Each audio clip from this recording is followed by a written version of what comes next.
we've now got the cars coming out onto the circuit at last after a bit of a delay. So let's take you through the grid for this race. Pole position will go to Chippy Wesmell. This is based on second fastest qualifying times from yesterday. He's in number 29, and alongside him will be number 11, that's Richard Morris. Second row of the grid we'll have number 27, Danny Andrew, and one John Cutmore, if he's there. He was, as I said, non-finisher in yesterday's race. Third row, number 20, James Walker, and number 54, Ryan Yarrow. James Walker pleased with his performance yesterday. It was his best ever qualifying performance, and a good fourth place finish for him yesterday as well. Stephen Dean and Tim Hovard on row 4 of the grid, 34 Dean and 50 Hovard. The fifth row on the inside will be Colin Spicer, number 31. Colin Chapman next to him, hoping not to have the same kind of race he did yesterday where he had to pick back through the field. That's number 63. Jonathan McGill, number 72, and Tom Johnston, 87. Line up on row 6 ahead of Tony Gaunt in the Wolf. Carl Austin, his first meeting in the category, 49 and 44.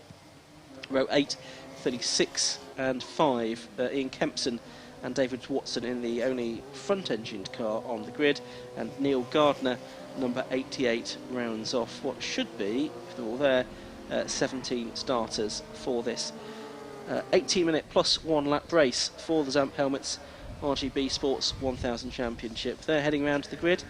Is Chippy Wesmell in that Mattel that looks really good. There's Richard Morris, who will be hoping to make a good start. That has not been a feature of his racing so far this season, I'm afraid to say. He's usually got off the line quite badly, and he got a bit delayed in John Cutmore's incident yesterday, which put him on the back foot for much of the race. There's the 44 car. That's the ex-championship winning car of Matt Higginson, now in the hands of Carl Austin, making his debut here this weekend. So he's learning the ropes. Here come the cars onto the grid then. 29, Chippy Wesmell lines up in the yellow grid boxes, side by side grid of course, and then number 11, Richard Morris, his car sporting the Racing Pride stickers as well, just on the just above the number 11, so you can't really see it from that angle. 27, Danny Andrew in the blue Mattel, and then it's the white, the number 1 John Cutmore car. So that is out there. That's good to see. So we've got 3 cars with essentially the same livery, which is not necessarily good news for commentators, because right behind him is the 54 car of Ryan Yarrow. I should think that John Cutmore is on a mission today, isn't he? Having had to sit out today, frustratingly yesterday. Yes. After an early demise. Yeah, he's Suffolk builder. Absolutely. He's making actually his first appearance of the season as well, I think. This weekend, not doing all of the rounds. I think he, along with Dave Watson, racing another of Paul Nightingale's creations in CSCC. One of the sevens, yeah. That's currently being redesigned, isn't it? It seems to be a little quick. Yes. And now it looks like there's a gap there next to Tim Hovard, so that is where Stephen Dean should have been.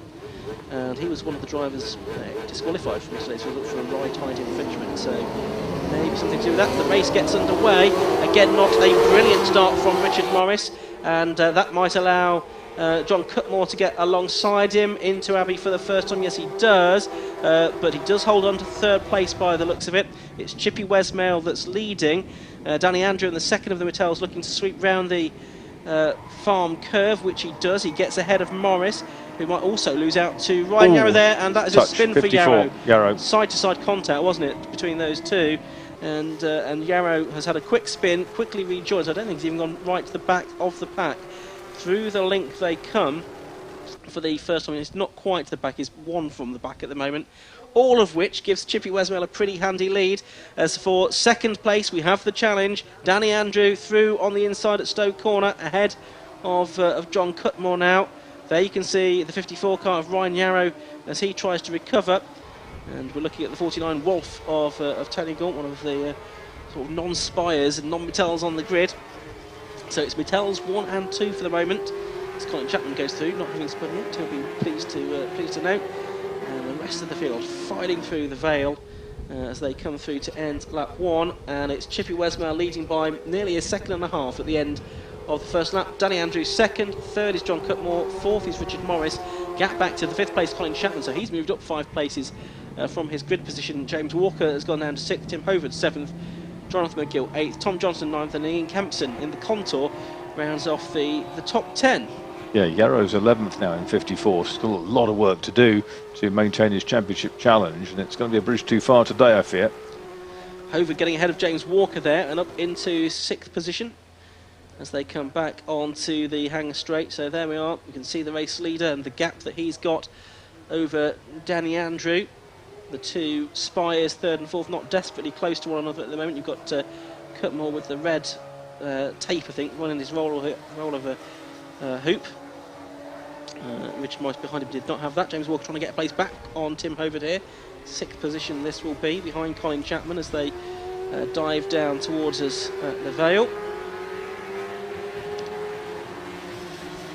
And it's a nice little buffer between these three. Leaders already onto the start and finish straight though. So 63 Colin Chapman, who's been racing in RGB almost since it started for quite a long time. RGB Sports 1000 was known as RGB before, as has Tim Hovard. He's been racing in it for quite some time now. Both of them actually are board directors of the 750 Motor Club. Hovard trying to get 5th place away from Chapman here. They do find themselves racing against each other quite a lot. It's been a bit of a feature, hasn't it, for several years now. Those two, Hovard and Chapman, having a good tussle. Garrow up to 9th in the 54 car, incidentally. Yes, another 2 places made that lap, and there he is, you can see in the background there. So that is the, let's see which car that's behind him now. It's the Tom Johnston car, so he's made up another place on this lap already as they go 3 wide into Stowe Corner. Who's going to come out in front? It looks like, oh, and there's contact, and that's James Walker that's gone spinning around.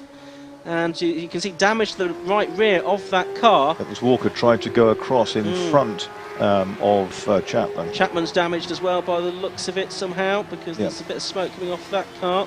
Yes, his nose has taken a tagging, and you can see it's all flapping at the back of the front wheel arch on the left. Yeah, and here they go. It's side by side for 3rd position into Abbey.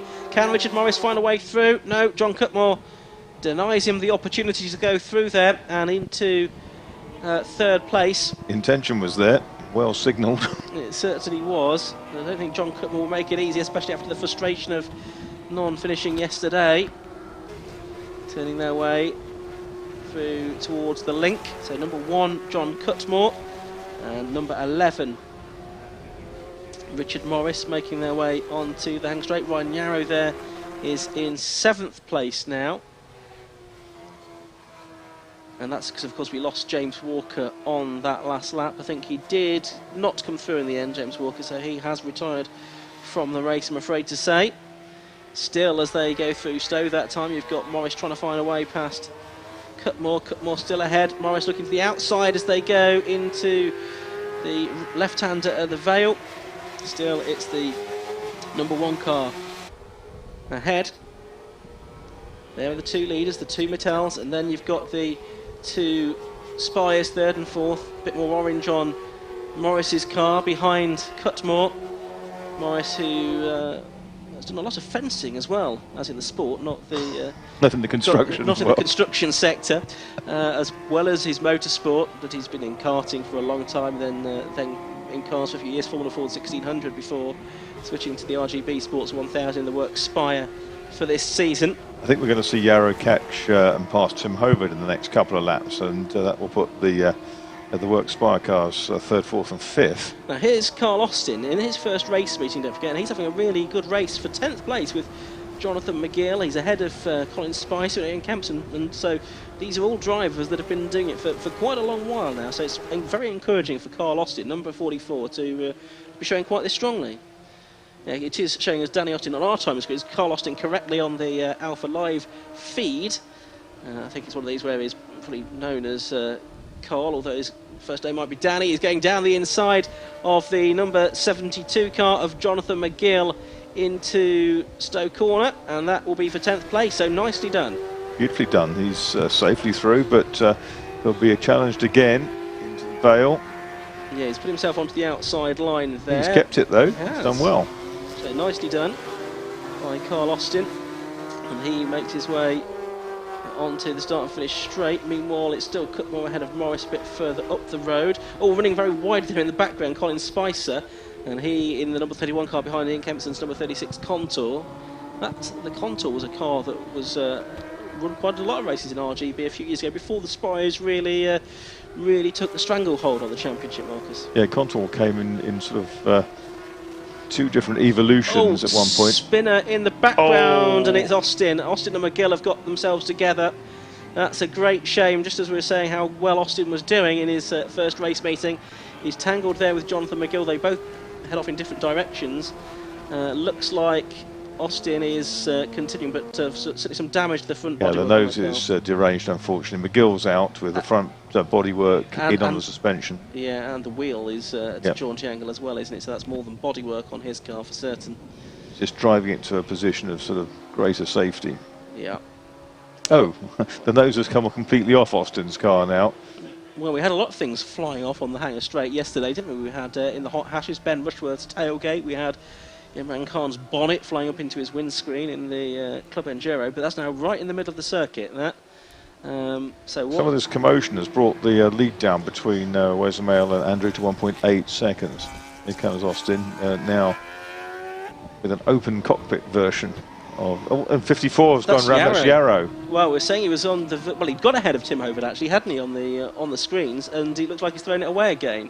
Oh, and side by side here for third, we've got Morris to the outside of Cutmore there, as the driver's having to dodge round that piece of bodywork that is right in the middle of the circuit on the racing line down the hangar straight. Has it changed around? Yes, it has. So Morris, number 11, has got ahead now of John Cutmore. That happened down at Stowe Corner. Cutmore trying to fight back though.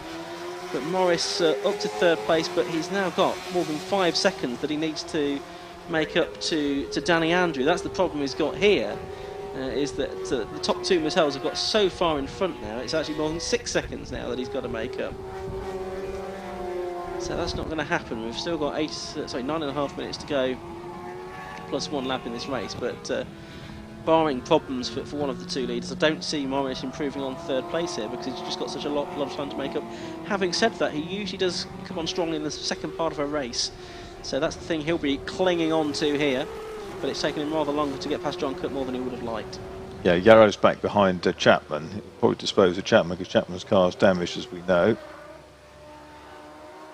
Yeah, the third and fourth place cars. I mean, there's plenty of space to drive around that bodywork, but it is in a rather inconvenient place. I'm sure the flag signals will be being given to the drivers that there is some debris on the circuit. Laura passed it once or twice now anyway, so they know that it's there. Cutmore's lost grip, I sensed. He's just dropping back a little through the corners. Yeah, of course these cars do run on treaded tyres. They're not on slick tyres or anything like that. They are pretty durable Yokohama tyres that they run on, but grip levels will change during the course of the race. 29 Chippy Wesmail continues to lead then in his second season of racing in the Zamp Helmets RGB Sports 1000 Championship. He's heading down to Village once more, goes round the hairpin, and the marshals have found a gap in the traffic to move that bodywork away, so that's excellent work by the marshals. Probably found that a bit more heavy than they realised once they got to it. But that's Wesmail now leading from the 27 car of Danny Andrew in second place. Morris third, Cutmore fourth, Tim Hovard fifth, Ryan Yarrow back to sixth, back ahead of Colin Chapman then. He's got 7 seconds to make up though to catch Hovard this time. Tom Johnson is 8th in the 8-7 car, Teddy Gaunt 9th, and Colin Spicer completing the top 10. The ones that we've lost so far: James Walker number 20, Jonathan McGill number 72, and Carl Austin number 44. 7.5 minutes left to go. Wesmail and Andrew separated by about 2.7 seconds. Wesmail's best of 109.82. Andrew's a 1993. That's a few tenths faster than yesterday, which is unsurprising. Wesmail uses a lot of the curb turning into Abbey, I noticed, and really maximises the speed he can carry through the apex of the corner. And one coming in, that's Yarrow. Well, he's had 2 spins and now going into retirement, I'm afraid. And that, of course, is the man that's lying second in the championship.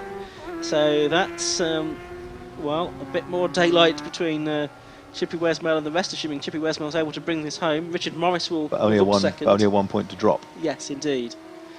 That's a good point. He'll have now a non-finish and therefore a lower score to drop compared to what he had before. So 29 car of Wesmail going through. I almost wonder whether they've been pragmatic and called him in and thought, hold on a sec, you were dropping 42 points prior to this. You're slipping away. But yeah, what's the point in putting more sort of pressure on the car if it is broken? Of course, there are still 4 more meetings to go, and of course what that does mean is you can't afford too many more non-finishes. So if that is the strategy, it would be a risky one. 6 minutes left. 29. Wesmail leading. There is, well, there he is. He's just coming up to lap. I think that's the 88 car of Neil Gardner in the BDN. The BDN, another car that won championships, didn't it, in the past? Derek Jones in 2008 winning in the BDN S2. So he was very much a front runner for a while. Yeah, it's 2006. Jonathan Wright won in a Radical SR4, which was the first time it's. Oh, no, it wasn't 2004. Actually, Tim Harmon, the Genesis, won it, which was also a rear-engine car, wasn't it? 27, Andrew there, so he's got the traffic to deal with as well. The Gardner car was one of the couple that fell foul of those ride height infringements yesterday, wasn't it? Yeah, absolutely. Yes, there's a minimum ride height that all of the cars must be able to clear. Effectively clear a block that they have to drive over to confirm that they're not contravening the ride height. Now there's a bit of smoke coming from one of those 2 cars. That could still be the bodywork rubbing on the tyre on Chapman's car, couldn't it, actually? After the earlier brush with yes, it's James still Walker. dislodged and it's just rubbing on the edge of that yoke.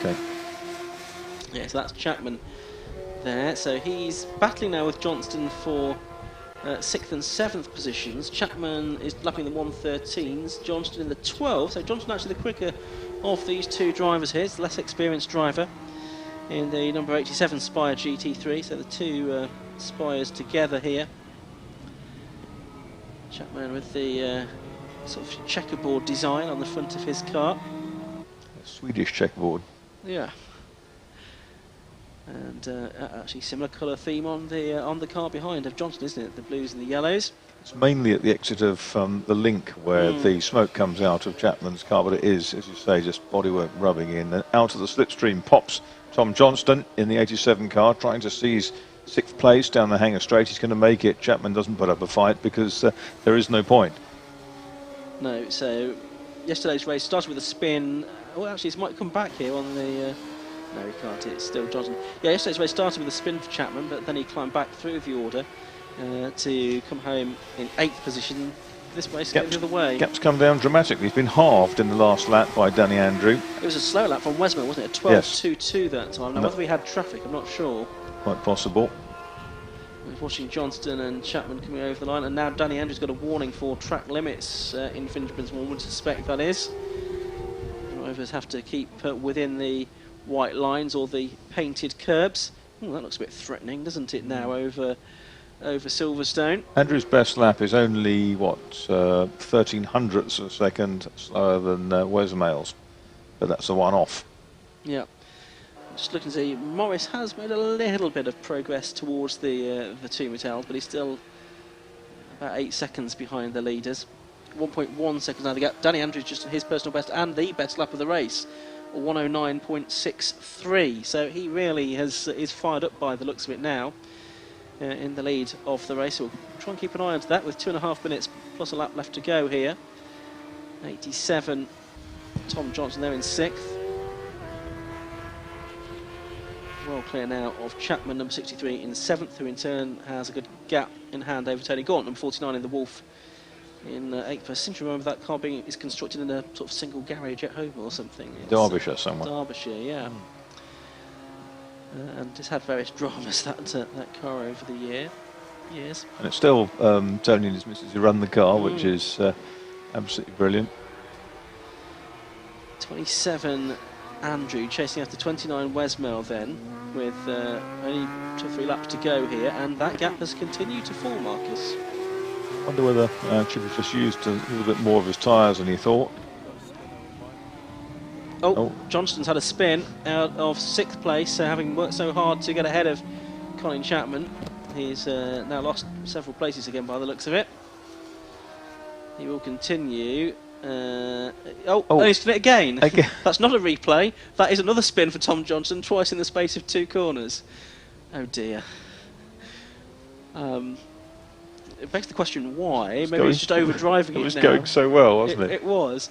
And he's not far away from being lapped by the top 2. Look how sideways Danny Andrew is, and that was as they were passing the Ian Kempson car as well in the background. So Andrew is really pushing on. The gap on that lap actually went out by about a tenth. There's John Cutmore in 4th place, number 1. Non-finisher yesterday, but looking like he's going to bring it home on this occasion. So Wolf and the Wolf of Gaunt and Spicer in the Spire. They come over the line once again in 8th and 9th places, but here's Chippy Westmail, number 29. Over the line he goes, and he'll have 2 laps to go, therefore, in this race around the 1.85 mile Silverstone International Circuit. So it'll be a 17 lap contest in all. Tony Gaunt's nibbling away at that advantage that Colin Chapman has. He has his eyes potentially on 6th place. He certainly does. Still about nearly 4 seconds between them. Yes, He goes way out, doesn't he? And, he does. Yeah, honestly, others go way out without carrying the speed to justify it, which is a bit unusual. Yeah, there's 1.72 seconds now between Westmail and Andrew. What you can see on the screen is not quite up to date, I'm afraid, at the moment, but it is 1.72 between the 2 leaders, Westmail and Danny Andrew, who has continued to push, but possibly is now pushed a little bit too hard. He might have spent his tyres as well now, I suspect, having set the fastest lap in the progress of 109.63. And over the line they've come again to start the final lap of the race. More lappery being done as they do that. That is the Tom Johnston number 87 car, and they have spread out to the extent of 2.1 seconds now. Yes, Westmail, courtesy of a fastest lap, 109.72. Maybe just cooling his tyres and getting them absolutely at their prime for one last hit, and that's going to demoralise the pursuer, Danny Andrew, isn't it? Yeah, Richard Morris doesn't look like he's going to be able to catch them either. He's still there in 3rd position. He's about 7 seconds behind Andrew now. Tim Hovard going across the line there in 5th position as the cars working their way around the final lap. They'll be heading through Stowe Corner around about now, and already in fact up towards the Vale. So there is the 29 car that is leading Chippy Westmail, heading into Club Corner for the final time. And up to the line he comes, and he takes the checkered flag to win round 10 of the Zamp Helmets RGB Sports 1000 Championship. He does so by 2.02 seconds from Danny Andrew in 2nd place. Richard Morris sets his personal best lap of the race right at the end of 109.94, and only 0.3 off Danny Andrew, the fastest lap of the race, so not much to choose between any of them on pace. Oh, and problems, I'm afraid, for the number 49 car. A fire aboard the Wolf of Tony Gaunt. He's pointing to it and hoping the marshals are going to be on the scene reasonably quickly with their fire extinguishers. That's the number 49 car. Marshals onto the scene now, I'm pleased to say. Meanwhile, John Cutmore's crossed the line in 4th place. Tim Hovard 5th.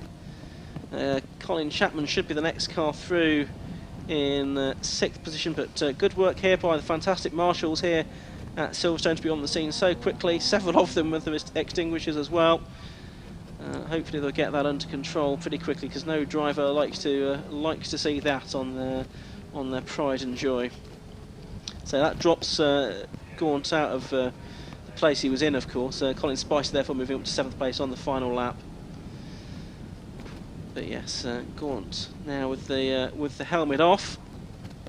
Looks like that's all under control. A few more extinguishing is being brought to the scene if they're required. But yes, many thanks to all of the marshals here at Silverstone this weekend. Fantastic job they've done, and really full of admiration for them yesterday out in the conditions we had here in yesterday's very windy racing here at Silverstone. So hopefully not too much damage done under the engine cover of that car, Marcus. Let's hope not. It's the extinguisher that now needs a very, very thorough clean out, apart from obviously getting to the bottom of the fire source. But it's very efficiently done, and they'll move on to another day. But disappointing for Tony Gaunt, because he had 6th place up ahead of him, and he was reeling Chapman in. He certainly was. So that's a great shame for him. But another win for Chippy Westmail, so that will extend his lead in the championship as well. How many wins is that? He's had. Is it up to? He's up to 8 now. 8 yes. out of 10 races so far. So only 4 races left to go. I think if you win 8 races and don't win the championship, you would be pretty disappointed, because you've won obviously more than half of the races exactly that have taken part. So it was the win then for Chippy Westmail. He took the victory from in 2nd place Danny Andrew, and Richard Morris was in 3rd place. And I'm not sure are we yet able to go down to Josh Barrett in the pit lane. Thanks, Ian. Yep, we're here with Chippy. Well done. Number 8 of the year, so it's going pretty well. Yeah, it's not been too bad, but massive thanks to the team. Hotel cars this weekend, we know we've won 4 out of 4 so far, which is kind of ridiculous this weekend, and you know everyone's putting in so much work away from the circuit, at the circuit, and you know it's paying off clearly, isn't it?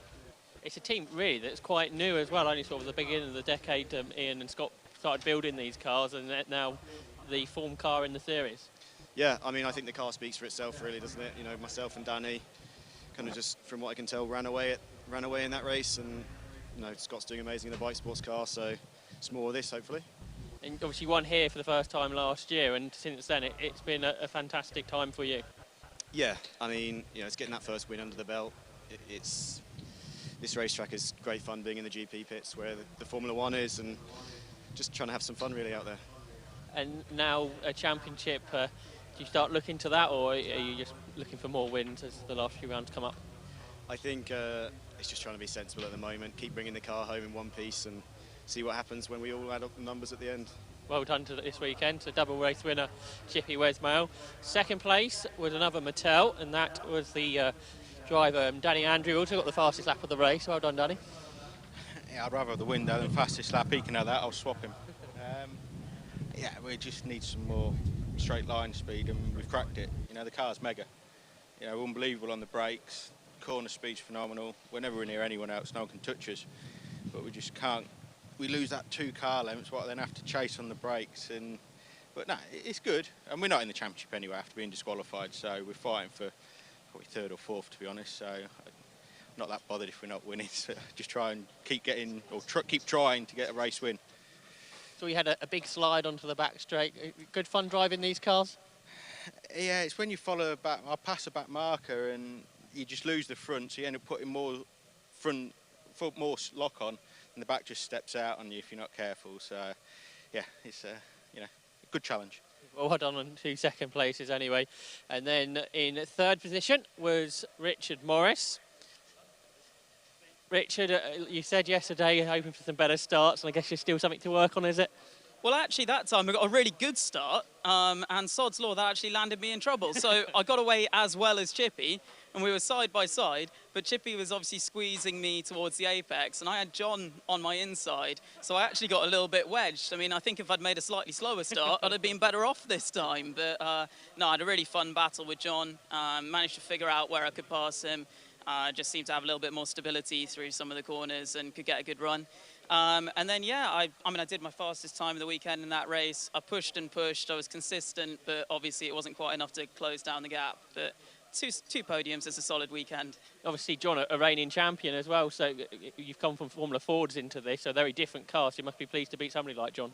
Yeah, I mean, obviously I'm really pleased. My first year in the class, beat someone with the experience of John, with all the success John has had, former champion, in an identical car. Yeah, obviously it feels good to get ahead. Now looking forward to the last couple of rounds of the year? Yeah, I mean, I'm going back to a circuit I've actually raced at before with Donington. I'd never done a race here, so that obviously helps me out a bit. And I couldn't wait to get to Alton. That's such a mega track. So, yeah, really excited for the end of the season. See you at Donington. Well done. So that's third place, Richard Morris. Second, Danny Andrew. And first was Chippy Wesmount. At the beginning of the day, we spoke about Classic Stock Hatch, and they are the cars that will be out on track next.